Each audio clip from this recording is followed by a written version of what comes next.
Hi friends, welcome to Suji bites KGF. இன்றைக்கி நம்ம பார்க்க போகிற ரெசிபி என்னன்னு பார்த்தீங்கன்னா சேமியா பாத் நான் செஞ்சு காமிக்க போகிறேன்.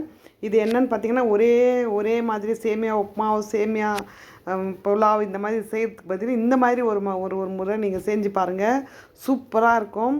இது வந்துட்டு செய்முறை. நம்ம தேவையான பொருட்கள்லாம் இப்போ நம்ம வீடியோக்குள்ளே போய் பார்க்கலாம். வாங்கி இப்போ நம்ம வீடியோக்குள்ளே போகலாம். அதுக்கு பார்த்திங்கன்னா ஒரு பாத்திரத்தில் தண்ணி வச்சு ஒரு கப் அளவுக்கு நான் வெர்மிசெல்லி இது எம்டிஆர்து எடுத்திருக்கேன். அது கூடவே ஒரு சின்ன கப்பு பச்சை பட்டாணி நான் சேர்த்துன்னு சேர்த்து கொஞ்சம் உப்பு, ஒரு ஸ்பூன் எண்ணெய் விட்டுட்டு, ஒரு டீஸ்பூன் எண்ணெய் விட்டு நல்லா ஒரு 50% 60% வேகிற வரைக்கும்.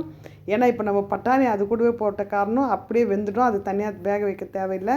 அவ்வளோதான், வெந்துடுச்சு பாருங்கள். இப்போ இது நம்ம ஒரு வடிகட்டி வச்சு நம்ம இது வடிகட்டிக்கலாம். வடிகட்டிட்டு உடனே அது மேலே நல்லா கொஞ்சம் சில்லுன்னு தண்ணி, ரூம் டெம்பரேச்சர் இருக்கிற தண்ணி விட்டுட்டு நல்லா இப்படி கலரி கொடுத்தா பாருங்கள், நல்லா உதிரியாக இருக்குது. இப்போ ஒரு கடாய்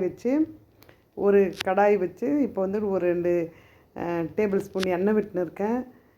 1 டேபிள் ஸ்பூன் நெய் விட்டுட்டு கடுகு, கடலைப்பருப்பு, உளுந்தப்பருப்பு, ஜீரகம் சேர்த்து நல்லா வதக்கிட்டு, கூடவே நல்லா ஒரு 2 மீடியம் சைஸ் வெங்காயம் இந்த மாதிரி சைஸில் கட் பண்ணி வச்சுருக்கேன். கருவேப்பிலை சேர்த்து வதக்கலாம்.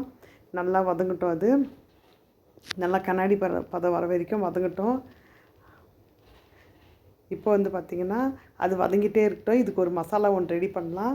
ஒரு துண்டு இஞ்சி நான் கட் பண்ணி சேர்த்துன்னு இருக்கேன். ஒரு காரத்துக்கு ஏற்ப ஒரு 3 4 பச்சை மிளகா, ஒரு கப்பு தேங்காய், கருவேப்பிலை, கொஞ்சம் நல்ல ஒரு கைப்பிடி நிறைய புதினா, கொஞ்சமாக ஒரு ஏலக்காய் போட்டு கொஞ்சமாக தண்ணி விட்டு நான் ஒரு பேஸ்ட்டாக அரைச்சிட்டு வரலாம். இப்போ இதில் கடாயில் வதக்கின்னு இருக்கிற கடாயில் முந்திரி ஆப்ஷன் தான், வேணும்னா நீங்கள் சேர்த்துக்குங்க, நல்லாயிருக்கும். நான் இன்றைக்கி கொஞ்சம் முந்திரி சேர்த்துன்னு இருக்கேன். முந்திரி சேர்த்துட்டு அரைச்சிட்டு வந்த அந்த பேஸ்ட்டை இந்த எண்ணெயிலே சேர்த்து நல்லா வதக்கலாம்.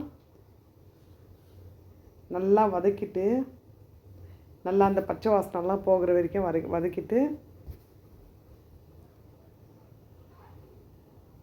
இந்த ஸ்டேஜில் நம்ம வடிகட்டி வச்சுருந்த சேமியா, பச்சை பட்டாணி அது சேர்த்துக்கலாம். சேர்த்துட்டு ருசிக்கு ஏற்ப இப்போ இந்த ஸ்டேஜில் நம்ம கொஞ்சம் தான் உப்பு சேர்த்தோம்.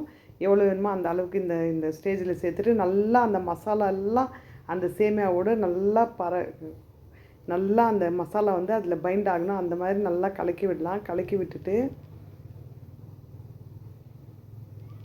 அவ்வளோதான், நம்ம எவ்வளோ டேஸ்ட்டான சூப்பர் டேஸ்டி சேமியா பாத் ரெடி ஆகிடுச்சு. தேங்க்ஸ் ஃபார் வாட்சிங் சுஜி பைட்ஸ் கேஜிஎஃப்.